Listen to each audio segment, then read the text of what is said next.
Hey guys, welcome to Series World.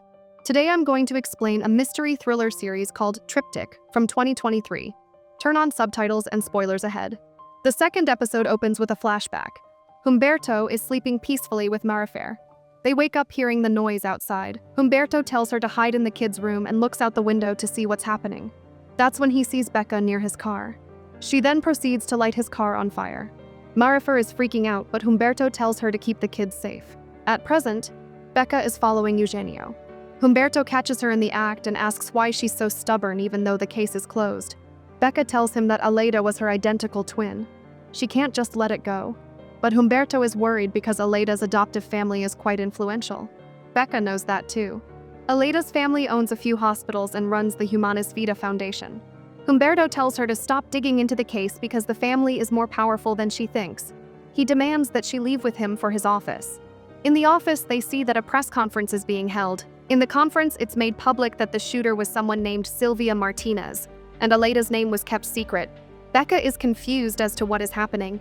Later, she demands an answer from Humberto as to what the hell is going on. Humberto tells her that in his 20 years of cop life, he has never seen a case turn around like this so quickly. Becca realizes how powerful Aleida's family is, but she can't just let it go like this. She was her sister. But Humberto is more worried about her job. Moreover, she was able to keep her job 3 months prior because he had her back. Becca doesn't think he had her back. He was trying to save his marriage and to prevent his wife from finding out about his affair. Still, her actions are not justified. His family could have been hurt. Becca tells him that she was drunk that night. She is not trying to make an excuse, but she was already in a bad mood. Humberto tries to be understanding and gives her a 3-day personal leave from work. After that, Becca goes to her house. She confronts her mom again, but this time with the DNA results. After some silence, Dolores starts speaking. She and her husband had been trying to get pregnant, but that didn't work. So they opted for adoption. Again, they tried for years, but they were not deemed fit to be adoptive parents. But one day, a social worker comes up to them and tells them about Becca, but they didn't mention her having a sister. Flashbacks show Dolores and her husband driving to a meeting spot. There, the social worker hands over baby Becca to her. Becca wants to know the name of the social worker, but Dolores doesn't remember that. Moreover, it was an illegal adoption. So if news comes out, she could end up in jail even now. Becca is unable to process all of this information at once, and feels betrayed that she was adopted, and they hid this information from her. Dolores tells her that it doesn't matter whether she was adopted or not, because from the moment she held Becca in her arms, she knew this baby was hers. Becca was her little miracle. Becca's dad used to call her by that too. Becca now understands her mom's point of view. Later that night, she gets out the vodka bottle. At first, she takes a good sniff of it. Then she pours it all down the sink. Later, she goes up to her board and puts up a picture of every person that is related to this case. The scene cuts to Julia, who's watching a recording of Aleida in one of her sessions. In the session, she explains how she sees herself leading another life completely different than hers. It's like a different personality of hers. She can also feel what the other Aleida is feeling. Meanwhile, Becca is having dreams about Aleida getting shot on the rooftop from Aleida's perspective. The scene changes to Eugenio, meeting with Julia in the hospital. Becca is also seen in the hospital, keeping an eye on them secretly. Eugenio tells Julia he's sorry for getting Aleida out of the hospital. Julia tries to play it cool, saying it's not his fault. That's when her eyes catch a glimpse of Becca hiding in the corner. So, Julia suggests that they should continue the conversation in her room.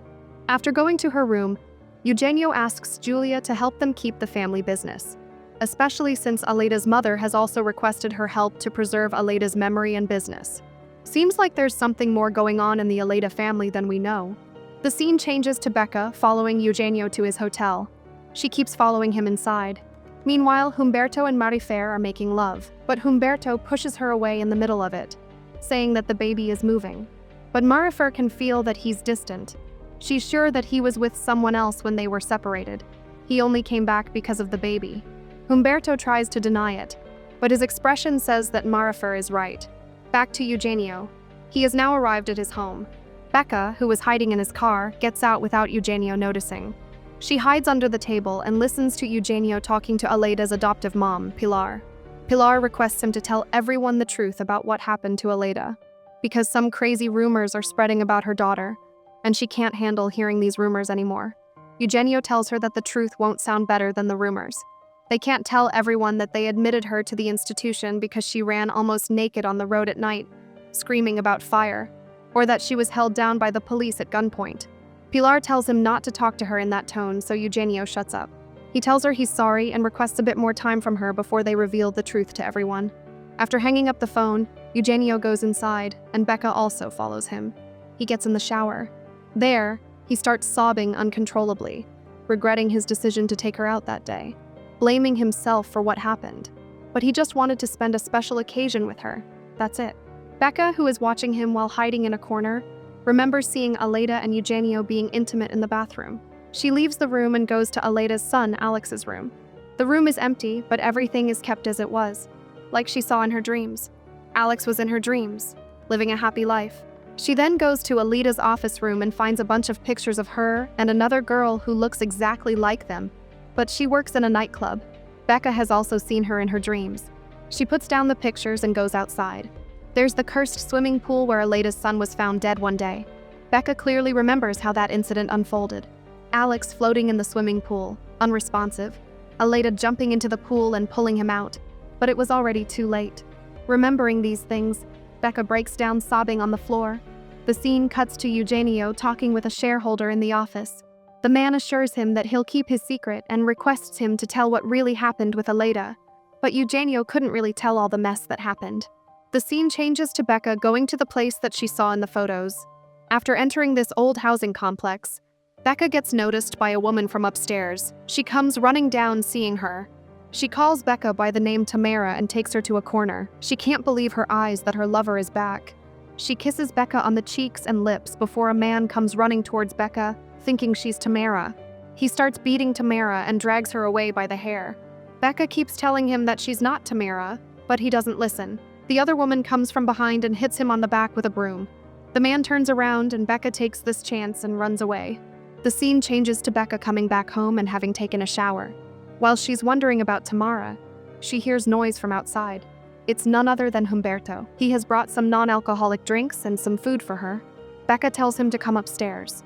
After coming upstairs, the first thing that catches Humberto's eyes is the board filled with pictures and articles related to the case behind him.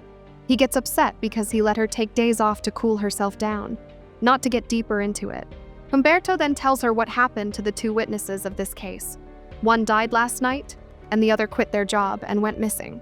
Becca knows, but it looks like Humberto is doing his research on this case too.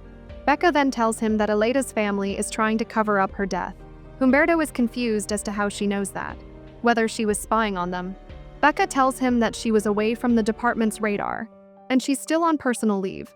She then points for Humberto to leave. He starts leaving, but then leans closer and starts kissing Becca. It turns into them full-on making steamy love. The scene cuts to Eugenio.